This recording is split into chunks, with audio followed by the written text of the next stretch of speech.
तर विषय काय झाला भावांनो, दर रविवारचं ठरल्याप्रमाणे अक्षा मी गवत्या रंकाळ्यावरती फिरायला गेलतो. कंदल गावातनं गवत्याला यायला का नाही वेळ होणार होता, त्यामुळे अक्षाला काय म्हटलं, चल जाऊन आपण आतमध्ये जाऊन का नाही मस्तपैकी व्हिडिओ करूया. आणि वातावरण भावनं रंकाळ्यावरती एक नंबर होतं आणि मस्त वाटालतं. आणि पर्यटक पण फिरायला भरपूर आलतेत आणि आपलं लोकल पब्लिक पण तिथं भरपूर होतं. मग अक्षाने मी असं आतमध्ये चालत गेलो आणि अक्षाला मला का नाही एक पर्स सापडली आणि त्यात भावांनो नाही पैसे ढीग होतात. आणि अक्षा म्हणाल तर आता काय करायचं.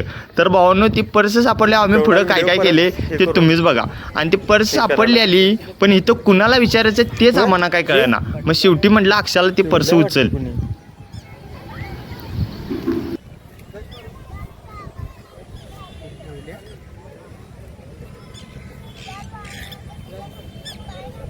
घे घे पर्स घे ती कुणाच्या.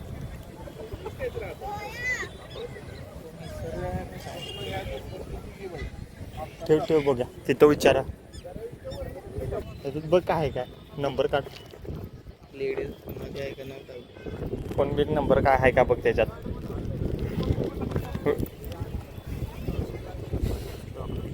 चॉकलेट एवढंच आहे. एवढंच आहे बघ. मग काय महत्वाचं नाही. मग काय विषय नाही जो बघ.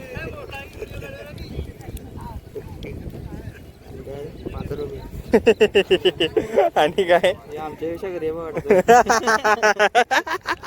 100% आमच्यापेक्षा आहेत. कार्ड आहे कार्ड हो पैसे ढीक आहे जाऊ ह्याच्यात.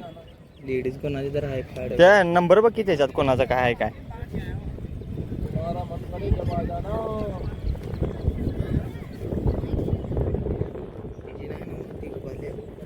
नाही ना त्यांचं नाही. ठेव ठेव फोन लावायला येईल कोणाला तर.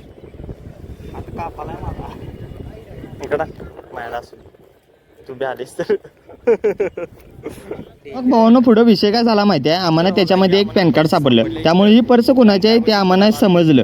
मग अक्षाला काय म्हटलं, एक तासभर थांबूया, कोण पर्स हुडकत येते काय बघूया, नाही आलं तर याचा व्हिडिओ करून का नाही आपण फेसबुकवरती अपलोड करूया. पण भावानं तासभर थांबलेल्याचा फायदा झाला. एक लेडीज का नाही पर्स हुडकत आलती आणि पूर्ण का नाही भावानं रडायच्या घाईला आलती बघा. रडणारच की हो, पैसेच ढीगभर होतं म्हटल्यावर. मग आम्ही त्यांना जाऊन का नाही पर्स दिली आणि ज्यावेळी पर्स दिल्यावर भावानं त्यांच्या चेहऱ्यावरचा आनंद बघण्याजोगा होता. असा सगळा विषय झाला बघा.